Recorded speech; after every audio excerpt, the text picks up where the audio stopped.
I mean, nothing's changed from the old days where, you pay an influencer, whether it's relative or not. It could be Michael Jordan for shoes, which was so successful it turned into his own line.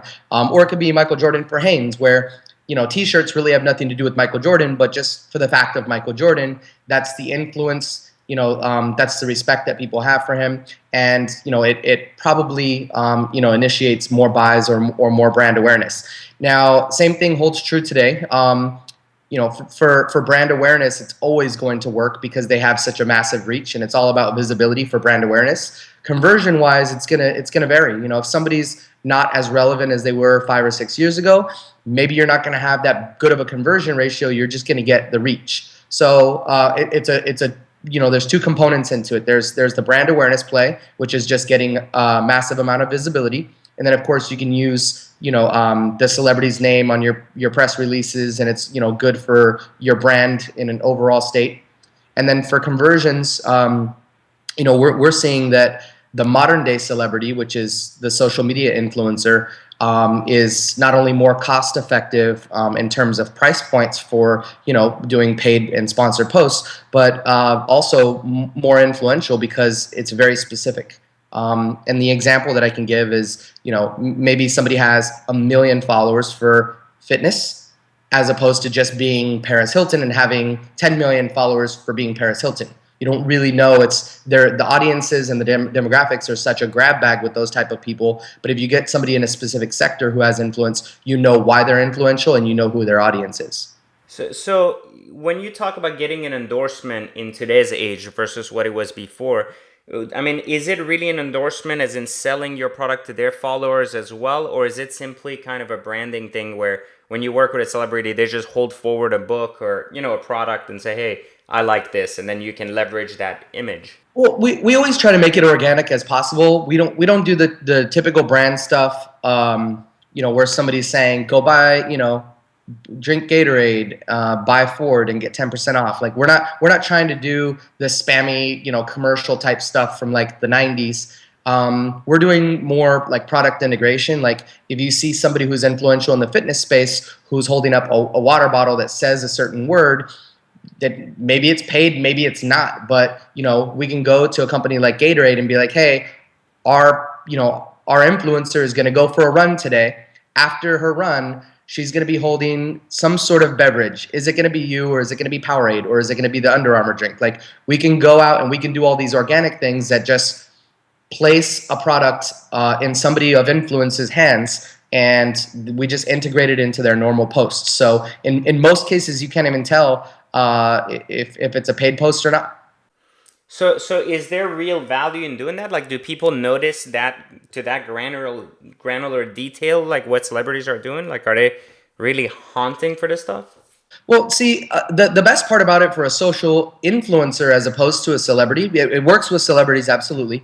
The best part about it for a social influencer, again, it goes back to people are following this person for a certain reason. If they follow you for fitness and they appreciate and they look up to you as a mentor in that space, they want to work out how you're working out. They want to drink what you drink. They want to eat what you eat. They want to wear what you wear. They, idolize that person for a reason. Again, it goes back to, them having influence over a certain category instead of just being generally popular. So absolutely for that reason, because again, they want to imitate the little things that you're doing in hopes that they'll have the same success.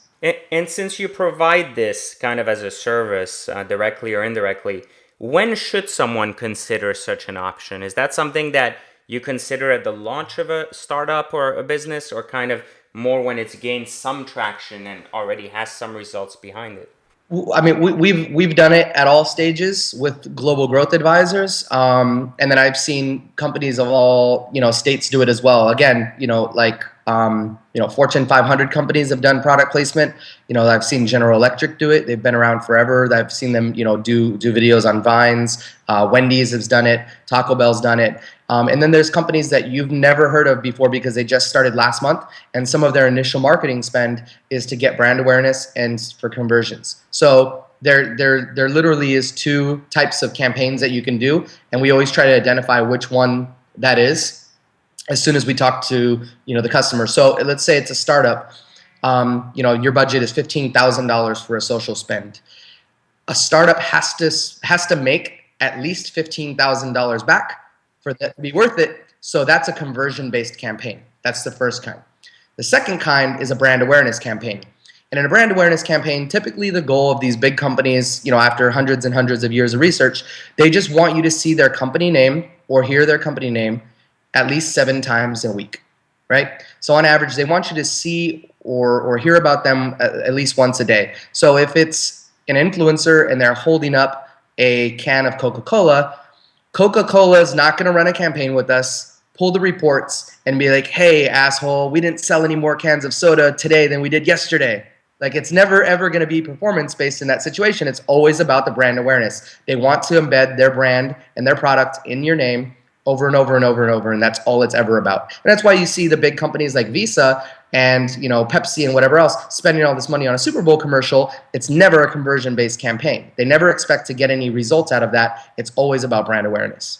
So is $15,000 that number you mentioned kind of like what budget someone should have if they're a startup to kind of consider getting into that space of celebrity play online?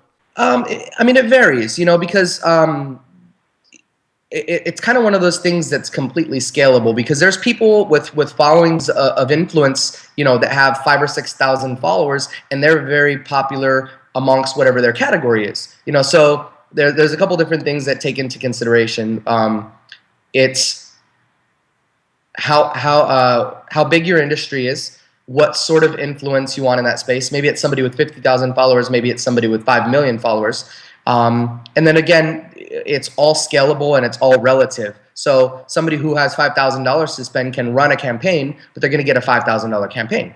It's not necessarily a bad thing, but it's going to have, it's going to yield the results of what you put into it. It literally is one of those systems where the output is based on the input. You can't you can't get $100,000 result from a $5,000 campaign.